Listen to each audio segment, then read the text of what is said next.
Olá, bem-vindos a mais uma aula do curso de Eletrodinâmica Clássica da pós-graduação. Vamos aqui compartilhar as notas da nossa aula anterior, né? Então, aqui, na aula anterior, a gente começou a discutir o caso em que você tem ondas eletromagnéticas propagando num meio condutor. E esse meio condutor é descrito pela lei de Ohm, né, em termos de uma condutividade, a sigma, né, que me diz o quão bom condutor, né, esse meio é. Então, quanto maior o sigma, né, maior vai ser a corrente para um dado campo aplicado, quer dizer, eu tenho um metal que conduz melhor, né?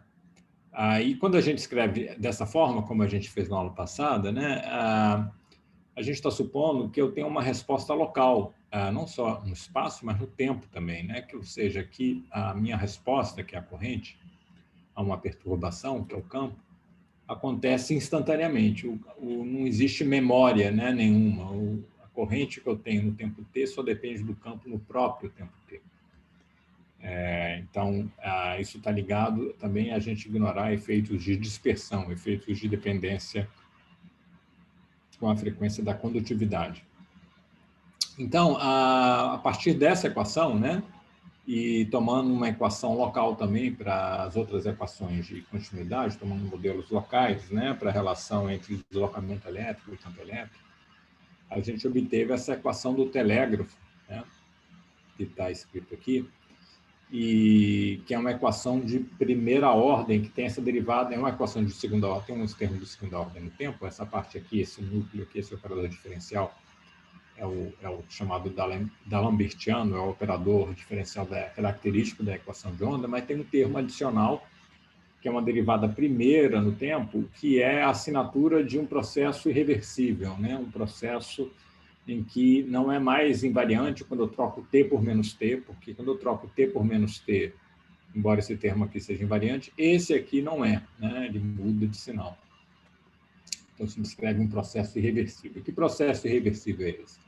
O processo em que eu estou degradando a minha energia, né? Estou tirando a energia do campo eletromagnético, que é um grau de liberdade organizado, de uma onda plana, de um feixe de luz laser, né? Que eu uso para iluminar um metal, e estou distribuindo isso em um número macroscópico de grau de liberdade, né? Então, isso é tipicamente um processo irreversível que é descrito, então, por essa equação que é chamada de equação do telégrafo, né?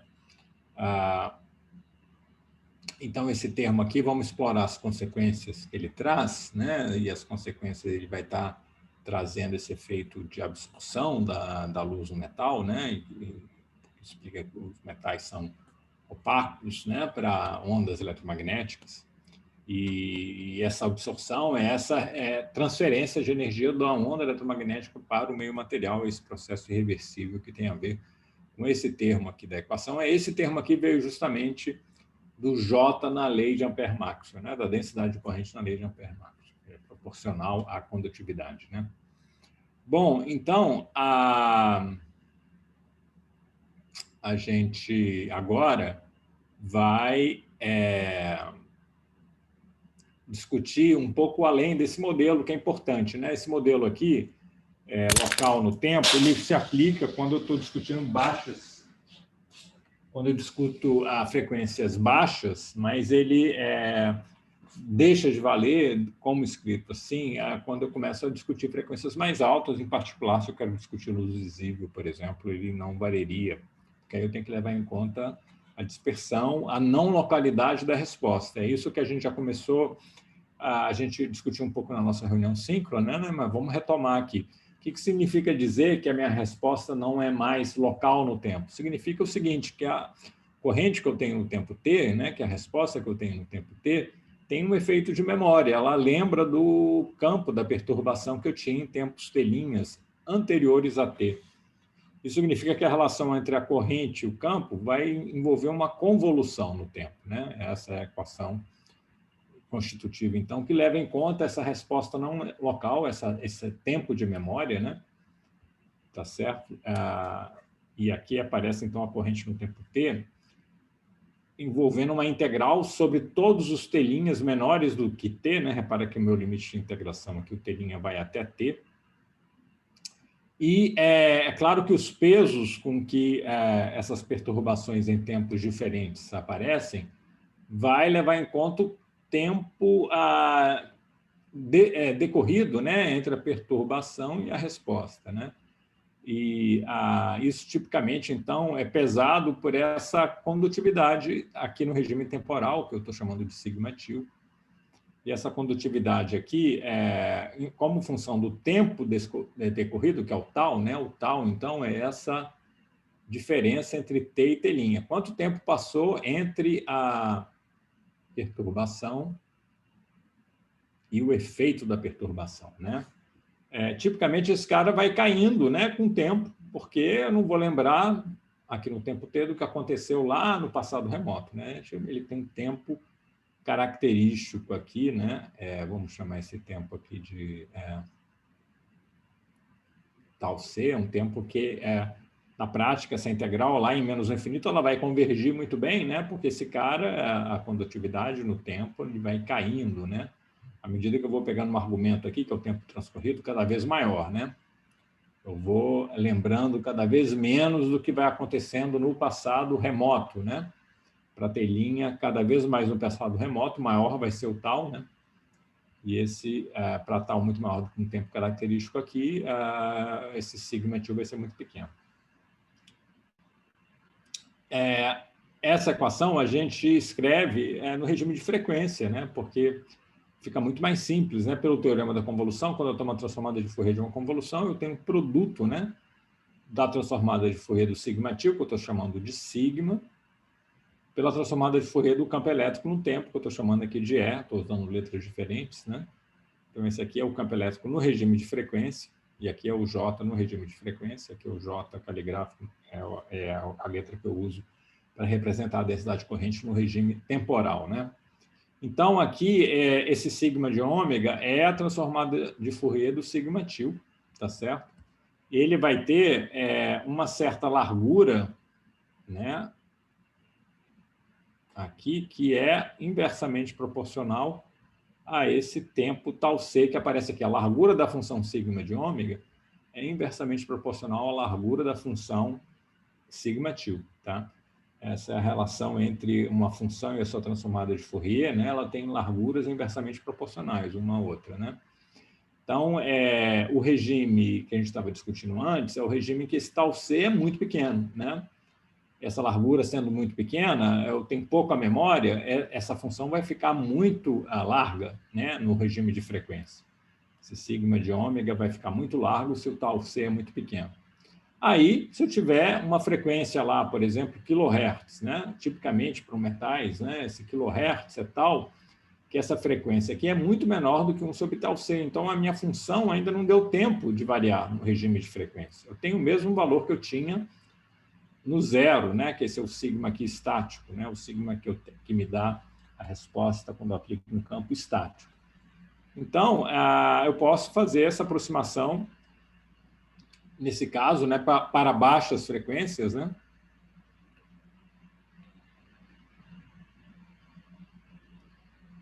E essas baixas frequências são tipicamente ômega muito menor do que 1 sobre tal c, e isso, por exemplo, kHz ou até megahertz é uma boa aproximação.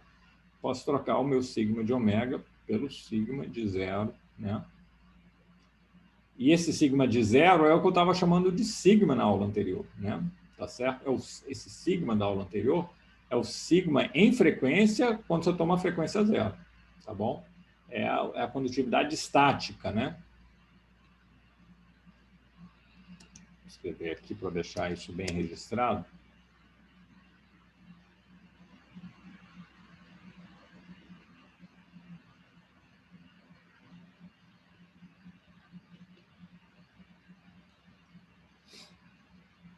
E quando eu tenho essa condutividade estática, né, o meu J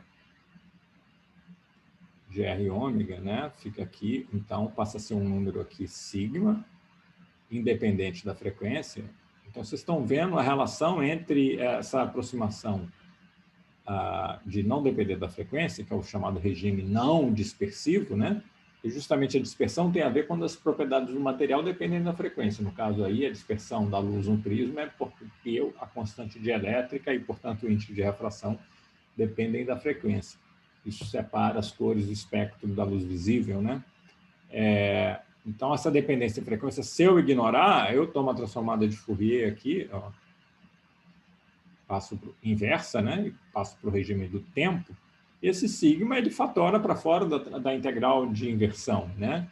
O mesmo sigma que está aqui vai aparecer aqui, se isso aqui é só um número, não é uma função da frequência, ele vai aparecer aqui do mesmo jeito e essa relação aqui é a relação que eu tinha escrito na aula anterior, né?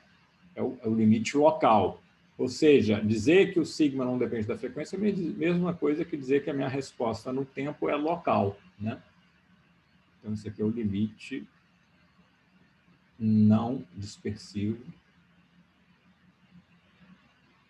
Ou seja, não dispersivo quer dizer que o sigma eu posso ignorar a dependência dele com a frequência. E aí eu tenho uma resposta local no tempo. Isso também eu posso entender, né, da seguinte forma: olha, se essa frequência, que se eu jogo uma onda com uma frequência muito baixa, de kHz, os elétrons do metal são rápidos, são safos, né, para responder instantaneamente a esse campo muito lento. Então, eles vão responder, eles vão simplesmente acompanhar a corrente, né, que os elétrons vão produzir, vai simplesmente acompanhar o valor instantâneo do campo. E é tão lento, né, que os elétrons dão conta de fazer esse acompanhamento instantâneo, tá certo? Porque a escala de tempo, a escala de frequência aqui é muito menor do que essa escala de frequência característica da resposta do sistema que eu estou considerando aí, que é o metal, né? Os elétrons do metal. Bom, a gente, então, vai, hoje, considerar essa equação constitutiva mais geral, né? Tá certo? E, além disso, a gente vai também considerar equações constitutivas, né? Já que a gente quer fazer essa teoria válida para frequências mais altas, a gente precisa também dizer que o D, né, o deslocamento elétrico, usar o regime da frequência, isso que a gente já tinha discutido antes, né? Que eu estou escrevendo o meu epsilon como sendo a constante dielétrica, por isso que eu boto a permissividade do vácuo aqui, né, multiplicando, para eu ter aqui uma grandeza adimensional. Aqui, essa constante elétrica adimensional, eu boto toda a dimensão física aqui, nessa constante universal, né, que tem a ver simplesmente com a definição do sistema internacional, é ele que define o valor desse epsilon0. E aqui aparece o campo elétrico, né? Sempre todo mundo aqui no regime de frequência, tá certo? Eu não vou levar em conta aqui propriedades magnéticas, vou supor que o meio é não magnético. Se o meio é não magnético, então aí não tem dispersão na equação constitutiva que relaciona o B e o H, tá bom? Então aqui eu não preciso nem me preocupar, vou dizer que aqui eu tenho a permeabilidade do vácuo, né? Permeabilidade do vácuo, μ0. Bom, com tudo isso, eu posso repetir a conta que eu fiz na aula passada, mas sempre no regime de frequência, e eu vou obter uma equação análoga à equação do telégrafo, né? Que é essa equação aqui, só que no regime de frequência. Eu não vou fazer essa conta toda de novo aqui, porque ela é muito semelhante, né? É só usar simultaneamente, né, a lei de Faraday e a lei de Ampère-Maxwell no regime de frequência, combiná-las, que nem a gente fez aqui, né?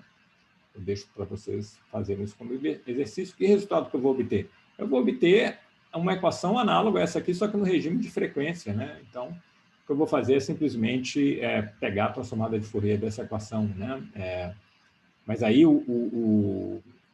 não é equivalente a essa equação, né? Porque eu vou estar supondo que esse epsilon é função da frequência, né? Toma cuidado com isso. Aqui eu vou escrever uma equação que é análoga a essa, que é equivalente a essa, só no regime não dispersivo, tá certo? Quando o epsilon e o sigma não dependem da frequência, tá certo? Mas ela é mais geral do que essa equação aqui do telégrafo. Essa equação do telégrafo no tempo só vale quando eu ignoro a dispersão, só vai a baixas frequências. A equação que eu vou escrever agora é muito mais geral, né? Em vez de ter um DDT aqui ao quadrado, né, derivada segunda, eu vou ter um menos ômega 2, né? Então, vou ter uma equação assim, né? Laplaciano mais...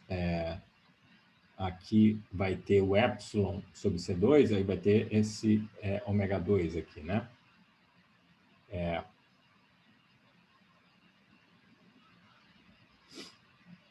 Então,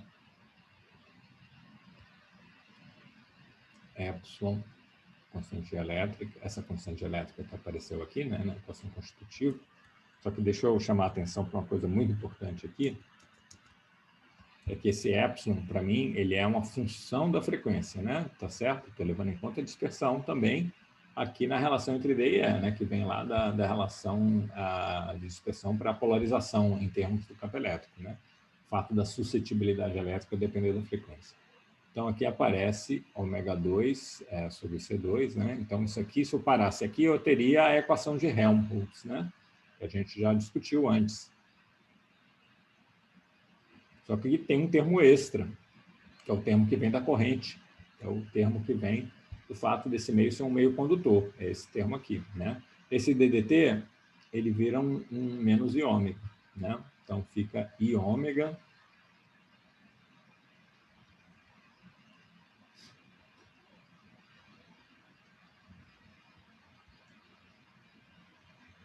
e ômega sigma sobre C2 epsilon zero, né?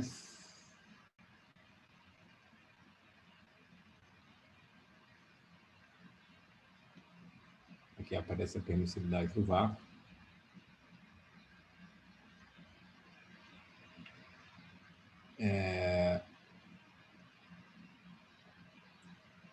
E isso tudo, esse sigma aqui, assim como o epsilon, né, ele agora, estou supondo que ele é uma função da frequência, né? Estou usando essa equação aqui, levando em conta a dependência com a frequência do sigma, né?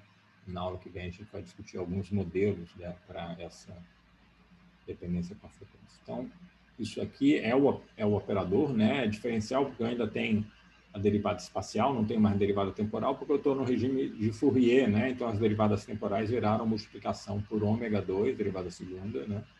Menos ômega 2, a derivada segunda, e menos ômega, a derivada primeira. E aqui aparece o GR ômega. Bom, então agora está na hora da gente tirar conclusões dessa equação, né?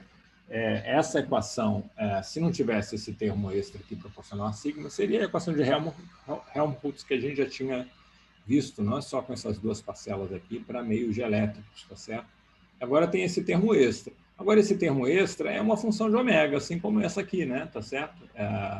Então, é natural eu olhar para esses dois termos conjuntamente, somá-los, né? E definir uma notação que estabeleça essa conexão entre essa equação e a equação de Helmholtz. No fundo, eu tenho uma equação análoga à equação de Helmholtz, que eu tinha para o meio dielétrico, só que tem esse termo extra, mas esse termo extra eu posso escrevê-lo de tal forma a tornar mais explícita essa analogia com a equação que eu tinha para dielétricos, né? Então, para dielétrico que eu tinha era Laplaciano mais um número de onda quadrado, vezes Laplaciano mais K2 igual, aplicado ao E é igual a zero, que faltou dizer que é zero isso, né? Então, vamos fazer isso, né? Tentar escrever isso da mesma forma, né? Laplaciano mais K2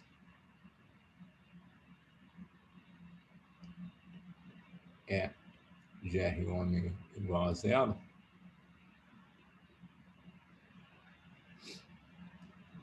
Só que esse K2, agora ele tem que levar em conta esse termo que vem da corrente ômica, né? Da corrente J, dada pela lei de Ohm. Então, o meu K2 não vai ser só isso aqui, como era antes, né? Ele tem esse cara aqui, que repara, tem até esse I, né? Ele tem, se o sigma de ômega for real, que nem sempre é o caso, a gente vai ver, né? Mas no regime de baixas frequências o sigma é real e aquele sigma quase estático, né? eu teria esse cara aqui, é um imaginário puro, epsilon é real nesse caso, então isso seria a decomposição entre parte real e imaginária. Vamos escrever aqui. Do K2, então esse K2 teria uma parte imaginária.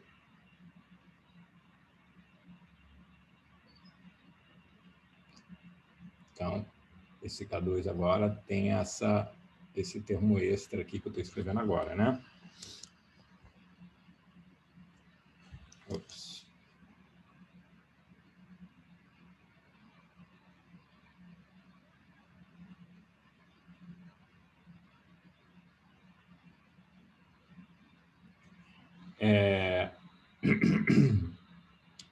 Para ainda levar essa analogia com o caso do dielétrico ainda mais longe, eu posso definir um epsilon, digamos assim, efetivo, né? Explorando, né, essa analogia. Ó. Eu posso definir aqui, vamos definir, né?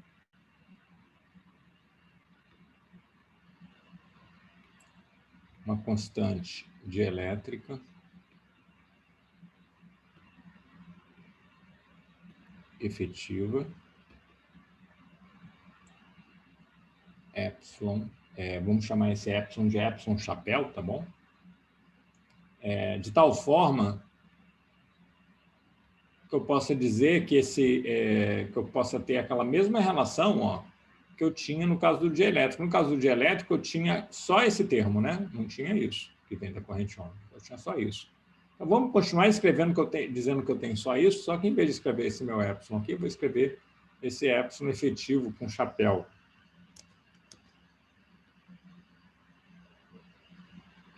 Que vai ser função de ômega. Então, se eu quero, eu quero definir esse epsilon chapéu, essa constante elétrica efetiva, de tal forma que essa equação aqui, né, seja equivalente a essa. Então,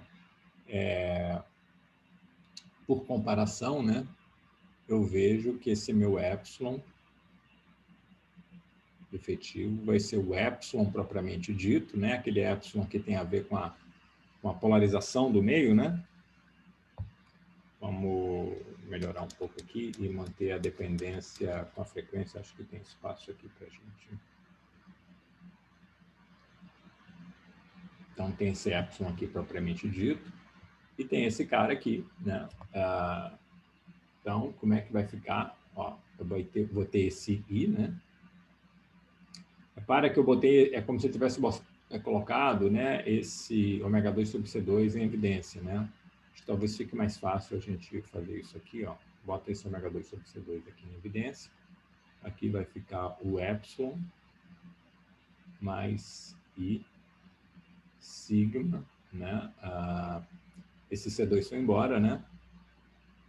Mas eu tenho que botar um ômega aqui, né? Porque aqui eu botei ômega ao quadrado em evidência, mas eu só tinha um ômega, né? Então eu fiquei com um ômega aqui no denominador. E ficou esse epsilon zero, permissividade do vácuo. Então, esse epsilon efetivo é esse cara todo aqui, né? Então, só um minutinho aqui, vou dar uma pequena...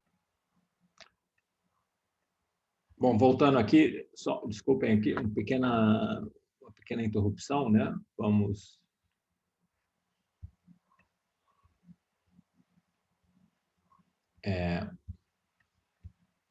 voltar aqui para... Então, a gente estava definindo essa constante dielétrica efetiva, né?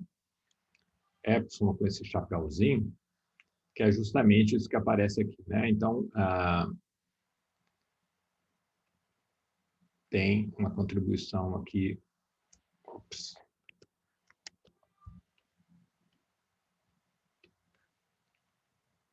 Da condutividade, né, que vem lá do termo da corrente ômica, né?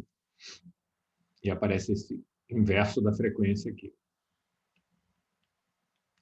Não sei se vocês lembram da aula passada, mas a sigma sobre epsilon zero tem dimensão de frequência, e o sigma sobre epsilon zero, a gente até discutiu a ordem de grandeza desse efeito. Esse sigma sobre epsilon zero é o inverso desse tempo tal, que é o tempo característico do decaimento da densidade de carga, né? E para cobre, por exemplo, que é um bom metal, o sigma grande, esse tempo é bem curto, né? Quer dizer, 1 sobre tal é da ordem de 10 a 19 segundos, é uma frequência bastante alta, né?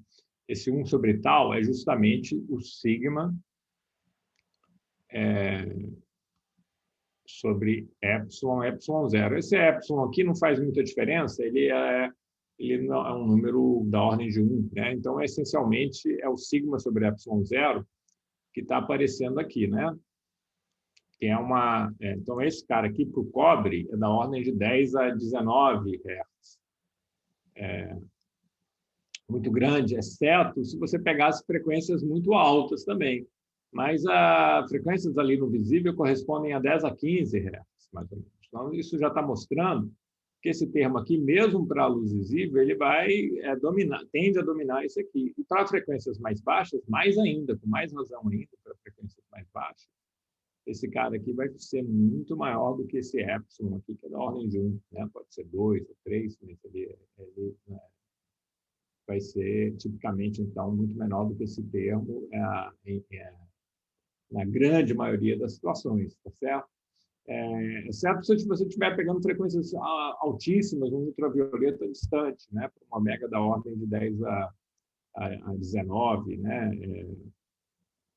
Aí que você começa a tornar esse cara aqui da ordem de 1. Então, esse termo aqui tem um módulo maior do que esse termo. É claro que esse aqui, né, se o sigma for real, ele é imaginário puro, esse é real, mas essa parte imaginária dessa constante dielétrica efetiva, né, então isso aqui é uma constante dielétrica efetiva, tem uma parte imaginária muito maior do que a parte real, supondo que esse epsilon aqui seja real, o que não é necessariamente verdade.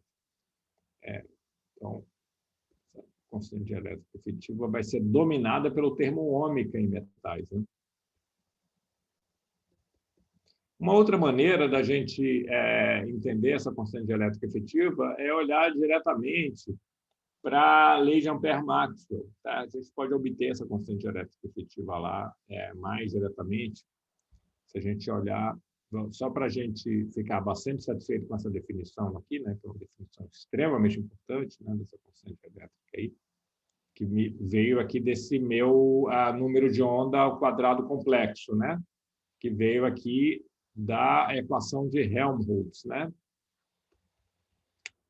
Para um meio metálico, ou para um meio condutor, mais geralmente, né? Para o meio condutor, eu tenho essa contribuição da condutividade, né? Mas eu continuo podendo escrever a equação de Helmholtz, né? Que nem eu escrevi no caso de dielétricos, né? Só que no caso de dielétricos não tinha esse sigma, né? Tá certo? Tinha esse termo aqui vindo da corrente ômica, né?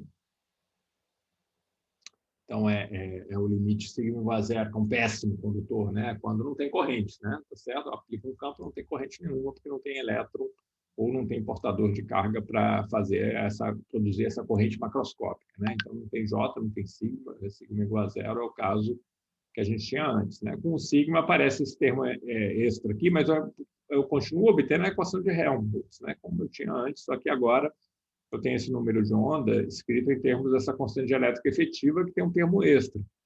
Por que eu uso a palavra efetiva? É porque esse epsilon chapéu ele não é mais definido em termos da suscetibilidade, da polarização. Ele não tem a ver só com a polarização do meio. Esse termo aqui é que vem da polarização, né? Agora, esse aqui vem do J, né? Então, esse cara aqui veio da polarização, né? A polarização macroscópica P. Esse cara aqui veio do J, né? Da corrente macroscópica. São origens físicas bem diferentes, né, para esses dois termos.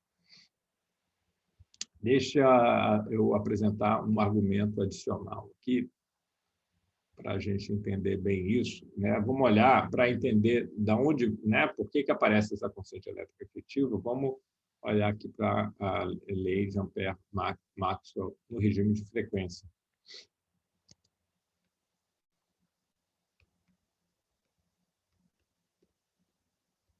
Essa equação macroscópica muito importante, né?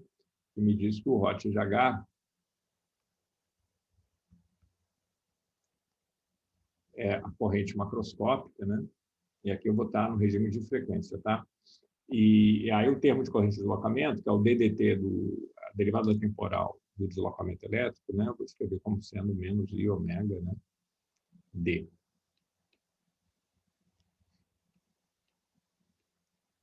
Bom, eu vou usar as equações constitutivas, né? Em vez de olhar, vou escrever aqui para ficar mais simples, né? A lei de Ohm, né? Temos aqui da condutividade.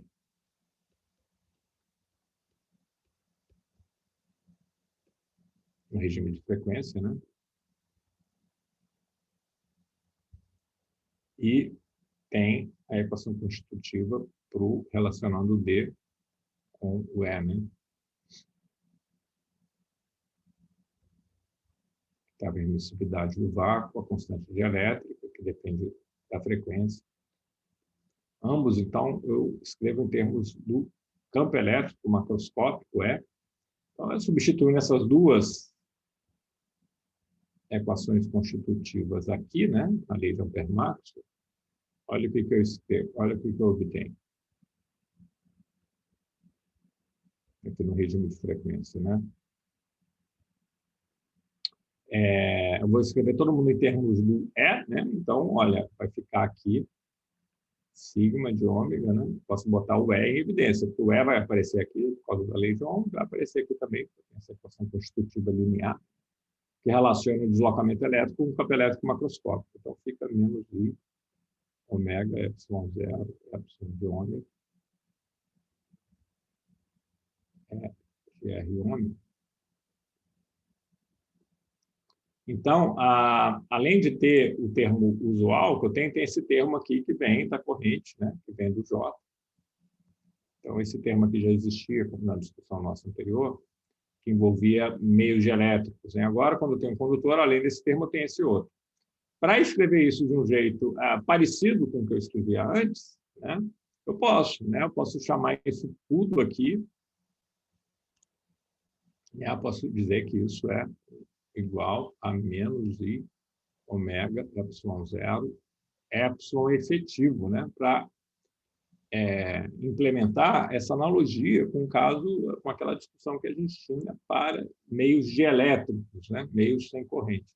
Então, é como se eu estivesse trocando esse meu epsilon aqui, que tem a ver com a polarização do meio, por esse epsilon chapéu efetivo, essa constante elétrica efetiva, que leva em conta o efeito da corrente, né, da corrente macroscópica que eu vou ter no meio condutor. E se eu comparo isso tudo que está aqui com o que está dentro de parênteses, né, eu vejo, né, que esse meu... vamos igualar, né?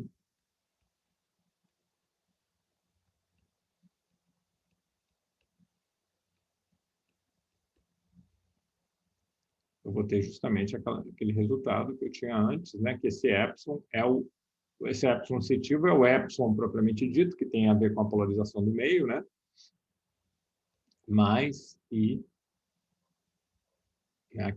sigma, né, dividido por ômega epsilon zero, que é justamente essa equação que a gente tinha aqui, né, que a gente chegou olhando para a analogia associada à equação de Helmholtz, né, para esse K2 aqui, tá bom? Então, a gente obtém esse mesmo resultado aqui para essa constante dielétrica efetiva, né, em termos da... Então, qual é a consequência que isso tem? Né? Que consequência isso vai ter? Vamos analisar isso aqui agora. E a gente pode continuar explorando essa analogia que tinha lá com o meio dielétrico, né? E lá no caso do meio dielétrico, a gente definiu um índice de refração, né? A gente pegava isso aqui, né? Dizia que esse meu K2, né? Vou ter um índice de refração complexo, efetivo, se vocês quiserem, né? Que eu vou chamar de N chapéu, de ômega.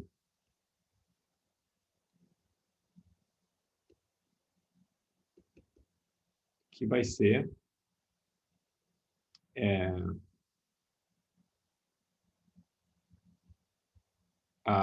definido por essa equação aqui, como eu tinha no caso do meio dielétrico, né, dizendo que o meu K2 é esse N efetivo ao quadrado, ômega 2 sobre C2. Né? A ideia é que a velocidade de fase é C sobre N, né? É ômega 2 dividido pela velocidade de fase, C ao quadrado, né? E a velocidade de fase é C sobre N, então fica C2 sobre N2 aqui. Isso aqui é o quadrado da velocidade de fase. Então, isso aqui é a relação entre número de onda e frequência angular de uma onda qualquer, né? A relação que me dá a relação também entre comprimento de onda, que é 2π sobre K, e o período, né? Que é 2π sobre onda. Bom, se eu olho para isso, então, é claro que aqui o que eu tinha antes era o epsilon, né? Então, esse n de ômega ao quadrado, ele é, de fato, epsilon de ômega, né? É esse epsilon efetivo aqui, né? Que é epsilon de ômega mais sigma de ômega sobre ômega epsilon zero. Então, eu quero saber quem é esse índice de refração, né? Então, vou tomar a raiz, né? Agora, quando eu tomar a raiz, eu já vou usar o fato de que, tipicamente, o sigma de ômega, para bons metais, tais como o cobre, por exemplo, e exceto para frequências no ultravioleta distante, né, para frequências muito altas, mas para todos os casos de interesse da gente, esse cara aqui vai ser muito maior em módulo, né, porque esse cara pode ser complexo. Então, vou escrever aqui o módulo dele, muito maior do que o módulo de epsilon de ômega. Então, quando eu tomo a raiz aqui, eu vou desprezar esse epsilon, tá bom? E vou aproximar o meu n de ômega pela raiz só dessa parcela. Esse i é 1 elevado a i sobre 2, né? Então, eu botei aqui, ó, 1 elevado a i sobre 4. Ok? Que é a raiz desse fator i que aparece aí, tá bom? Então, eu tenho que tomar, né?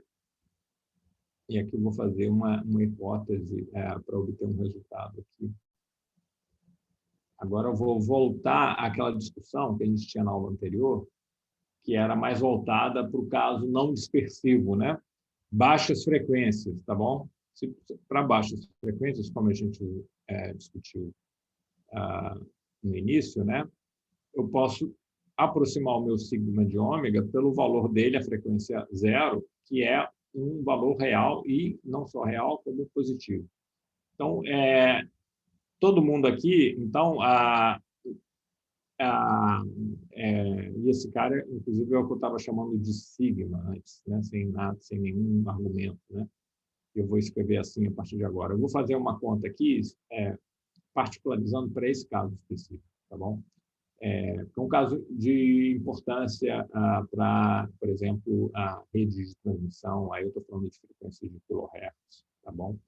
E certamente aí eu posso ignorar a dependência com a frequência, né? Como a gente tinha discutido, esse sigma de ômega só vai começar a cair para frequências muito mais altas, né? Para frequências relativamente baixas, ele tem esse platô aqui, que é o platô da resposta quase estática, né? Então, se eu tenho frequência de kHz, a maneira como ele responde é a mesma maneira como ele responde no caso estático, tá bom? Porque o sigma de ômega ainda não deu tempo dele variar, né? Ou, em outras palavras, eu estou naquela situação em que o meu campo elétrico está variando muito, muito lentamente, né? Então, eu posso fazer essa aproximação instantânea, né? De resposta instantânea. Então, ó, o que eu vou ter aqui? Eu vou ter esse cara aqui, 1 elevado a i sobre 2, né? Esse i aqui. Então, eu vou ter 1 elevado a i sobre 4. Então, o meu n, nesse regime de baixas frequências, eu vou até ignorar aqui a dependência em frequência nessa discussão, porque eu estou justamente desprezando a dependência com a frequência, né? Possível, tá bom? Mas, bom, apesar de desprezar a dependência com a frequência do sigma, ainda tem essa dependência da frequência em ômega aqui, então eu vou manter o argumento ômega aqui, apesar que tem esse ômega que vem daqui, né? Desse denominador. E por que vem esse denominador aqui? Porque é a razão entre o termo da corrente ômica e da corrente de deslocamento. O deslocamento tem menos de ômega, né? Que é a derivada temporal do deslocamento elétrico. Então, quando eu reescrevo tudo em termos dessa desse índice de reflação efetivo, aparece esse ômega para equilibrar esses dois termos, a corrente ômega e o termo de corrente de deslocamento, né? Que tem uma derivada temporal, tem um I ômega nele, né? Esse I ômega que vem lá na derivada temporal acabou dando origem a esse ômega aqui no denominador, tá bom? Então, resumindo o que a gente viu aqui em cima, né? Então, o que eu vou ter nesse caso, né? Eu vou ter um N que tem uma parte real e uma parte imaginária que vão ser iguais, tá certo? Porque eu vou ter, né, e elevado a i π sobre 4, né, que é 1 sobre raiz de 2, né? Então, ele acaba ficando, eu vou escrever assim da seguinte maneira, ó, a notação que se usa, né?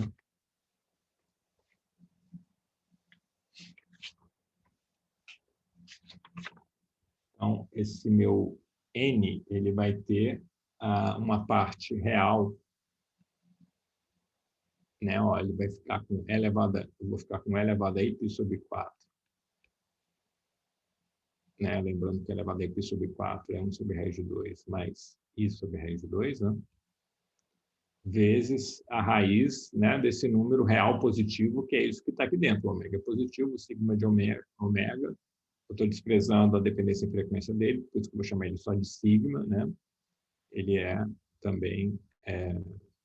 Então, isso aqui é a razão entre sigma sobre ε0, que é da ordem de 10 a 18, 10 a 19 Hz, dependendo do metal, né? E ômega, tá bom? Então, esse cara aqui vai ser grande, né? Mesmo, por exemplo, se eu estiver falando de luz visível, esse cara vai ser a raiz de 10 a 4, né? Vamos voltar lá para lembrar quanto é o sigma sobre ε0, olha. Esse 1 sobre tal aqui, é 10 a 19, né? Então, se eu pego a 10 a 19 e divido por 10 a 15, eu ainda tenho 10 a 4. Essa raiz aqui, para luz visível e cobre, seria da ordem de 10 a 2, né? A única coisa é que, para o caso de luz visível, eu não poderia estar usando esquecendo da dependência com a frequência do sigma de ômega. Então, não é um bom exemplo. Mas, por exemplo, se eu estiver falando de kHz, aí eu posso realmente usar essa aproximação do sigma ser independente da frequência, real e positivo. Então, eu tenho sigma sobre a 0 das 10 a 9, dividido por 10 a 3. Eu tenho 10 a 16, esse número aqui vai ser grande, né? 10 a 18. A raiz dele vai dar 10 a 9, né? Tá certo? Então, isso eu vou escrever da seguinte forma, ó. Eu vou dizer que isso é da forma que N, vou chamar isso aqui de N do metal, né? A baixa frequência, 1 mais I, tem uma parte real e uma parte imaginária, que são iguais, né? Tá certo que esse cara é real e esse cara aqui tem parte real e imaginária iguais. E esse N do metal, então, ele é raiz, né, de sigma sobre esse raiz de 2 aqui eu posso juntar com isso aqui, né? Esse cara aqui vai ser um cara tipicamente bem grande, né? Um número real grande, né? Para metais, no caso de frequências do tipo kHz, né? Que são as importantes aí em linhas de transmissão. Como é que eu, então, toda a dependência de frequência aqui está aqui, né? Tá certo? Como é que vai ser a propagação, né, de uma onda nessa frequência de kHz? Então, eu tenho aquele fator de propagação, meu campo, né, a dependência do campo, se eu tenho uma onda plana, né, ele vai ter uma dependência, assim, dessa forma, tem uma amplitude, né, e tem esse K, chapéu, né, ele tem que satisfazer tem que ser a solução da equação de Helmholtz, né? E aí tem esse K aqui, ó, quadrado, escrito em termos do epsilon chapéu ou em termos do esse K quadrado escrito aqui em termos do índice de reflação. Então, ele tem que ser esse K, que eu vou dizer, então, que ele é igual ao N ômega sobre C, tá certo? Então, e esse meu N chapéu, ele está propagando ao longo do eixo Z, né? Tem um vetor unitário aqui, que eu não vou usar a letra epsilon para não confundir com constante elétrica. Então, digamos que ele esteja propagando ao longo do eixo Z e esteja ao longo da direção x chapéu, por exemplo, né? Dá um exemplo aqui concreto para não dar confusão.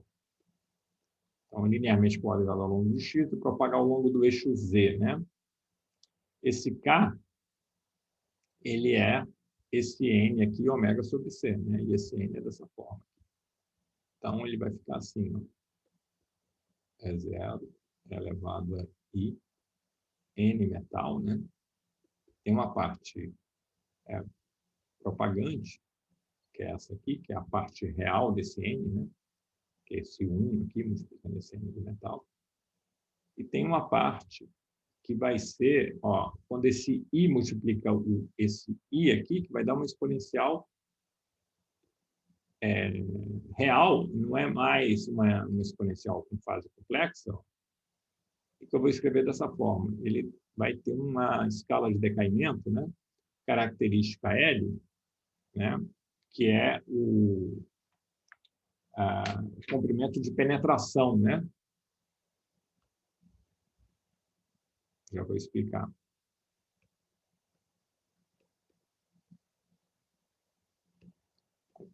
Essa onda ela vai propagando no metal e ela vai dissipando, né? Por causa da corrente ômica. E a amplitude vai decaindo exponencialmente à medida que você propaga para dentro do metal, né? Então, vou fazer um desenho aqui, ó. A onda vem propagando aqui no vácuo. A onda vem, né? Ops,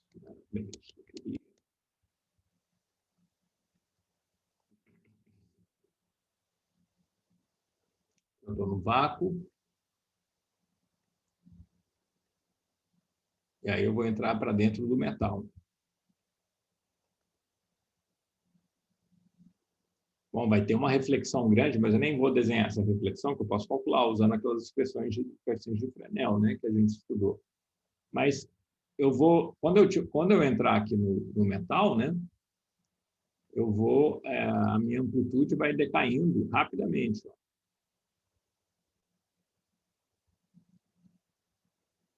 A minha amplitude, né, ela decai exponencialmente numa escala de comprimento característica, que é essa escala esse comprimento de penetração. Né? Então, a amplitude, ela decai. Então, eu tenho um envelope, né, que a minha onda, ela tem um comprimento de onda mas a amplitude vai decaindo, né?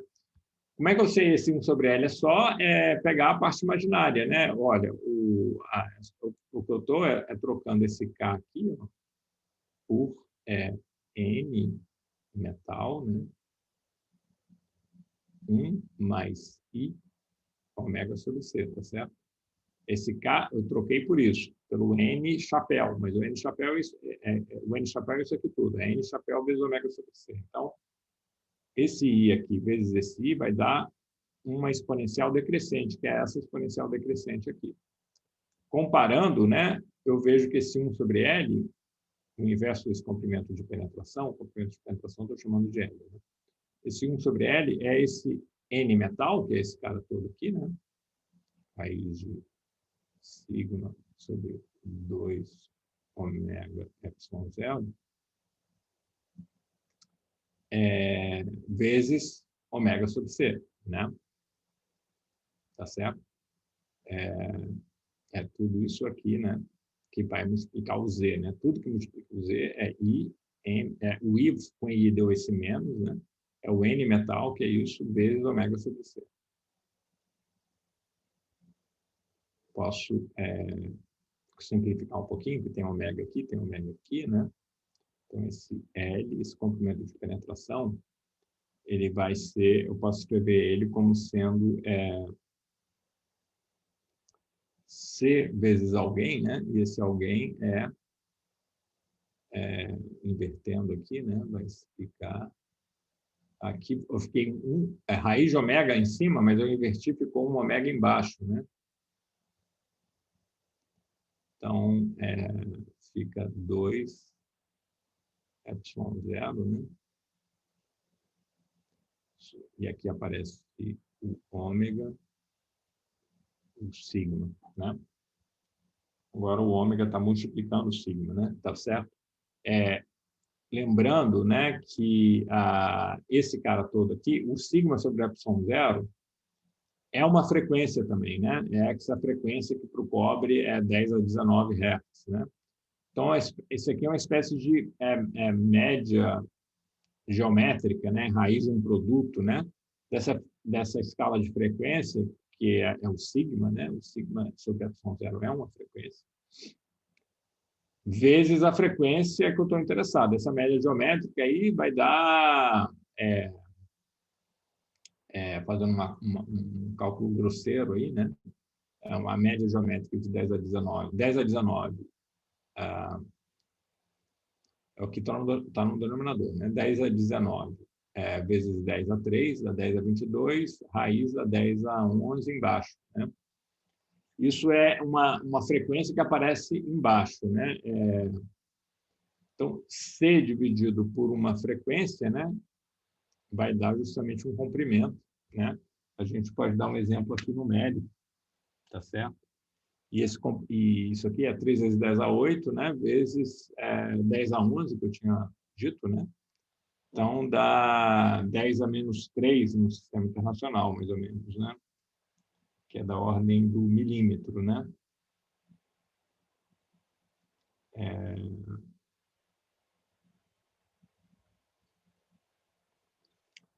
Isso aqui, ó, se eu quiser pegar aqui um exemplo numérico para a gente ter uma ideia, né, de qual é a escala característica.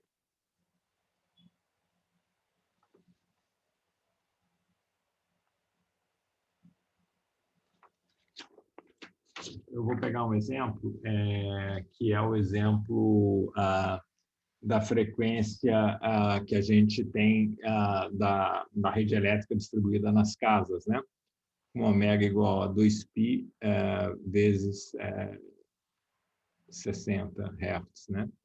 Essa frequência linear de 60 Hz é a frequência que se usa aqui na distribuição. E para o cobre, um sigma igual a 7 vezes o valor para o cobre do sigma, eu já tinha colocado aqui em cima, né?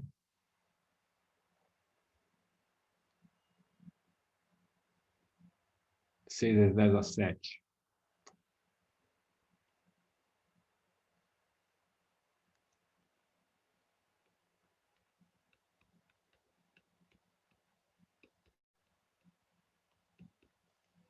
E pegando o valor do ε0, ou pegando o valor do sigma sobre o ε0, né, eu vou encontrar um L da ordem de milímetros, né, da ordem de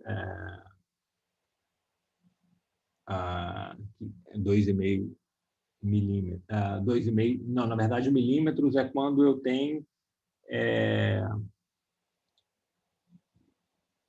deixa eu ver aqui.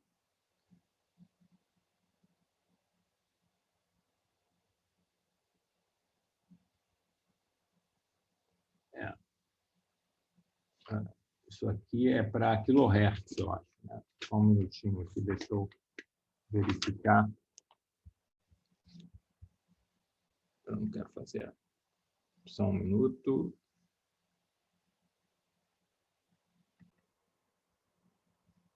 Então, voltando aqui, a gente pode estimar, então, esse comprimento de penetração, né, para quando eu tenho essa frequência de 60 Hz, né, frequência linear de 60 Hz, né, frequência angular 2π vezes 60.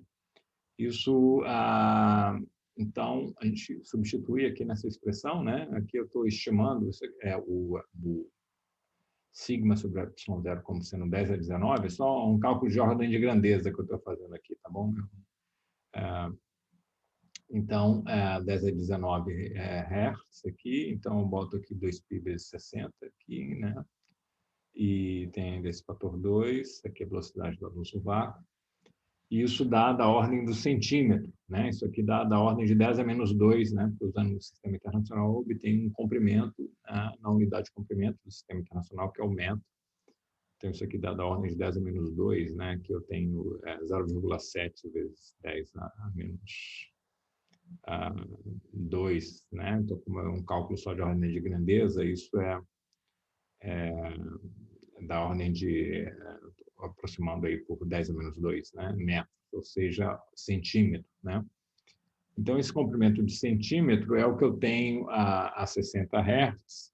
Se eu for para a escala do kHz, né? Multiplicar isso por 100, né? Se eu tiver, por exemplo, 6 kHz, né? Esse comprimento vai reduzir por um fator 10, né? Então, do centímetro eu passo para milímetro, né? Se eu multiplicar a frequência por um fator 100. Então, essa dependência em 1 sobre raiz de ômega, né, para o comprimento de penetração, é muito importante aí nessas aplicações em engenharia elétrica, em de transmissão. O fato de eu ter esse comprimento característico aí de penetração faz com que eu, na hora de projetar componentes, né, desses sistemas, eu não desperdice, né, metal. Não adianta eu ter uma peça de metal que tem um tamanho muito maior do que esse L, porque ele não vai ser usado, né, no meu dispositivo elétrico, tá certo? Então, saber qual é o comprimento de metal que de fato vai ser visto, né, que vai de fato onde vai acontecer os fenômenos elétricos é muito importante. Então, essa fórmula aqui para o comprimento de penetração é muito usada por esses engenheiros elétricos, né? E quanto maior essa frequência, esse comprimento vai diminuindo, né, com essa lei 1 sobre raiz de ômega. Isso vale, né, quando eu desprezo a dependência em frequência no sigma, né? Porque senão o sigma, inclusive, ele deixa de ser real, que foi uma hipótese que a gente fez aqui. Então, nesse regime de baixa frequência, o comprimento de penetração vai com 1 sobre raiz de ômega. Quanto maior a frequência, né, quando eu vou aumentar a frequência, esse L vai diminuindo, ele vai penetrando menos, né? Então, esse comprimento de penetração para 60 Hz é da ordem do centímetro, para quilohertz já passa para o milímetro, né, ou fração de milímetro, né, quando eu estiver com quilohertz, tá bom? Então, ele já passa aqui para um comprimento de penetração menor. Então, os meus dispositivos, né, vou ter escalas de comprimento também dessa ordem, milímetros ou menores, se eu estiver operando no quilohertz, tá certo? Não adianta ter, não precisa eu ter metal para cá, né? Se não tem, se o meu campo não vai penetrar, chegar até aqui, tá certo? Então, eu economizo cobre, né? Quando quando eu vou aumentando a frequência, eu posso ter esses componentes de penetração são menores, eu posso usar menos metal, né? Porque esse L vai diminuindo.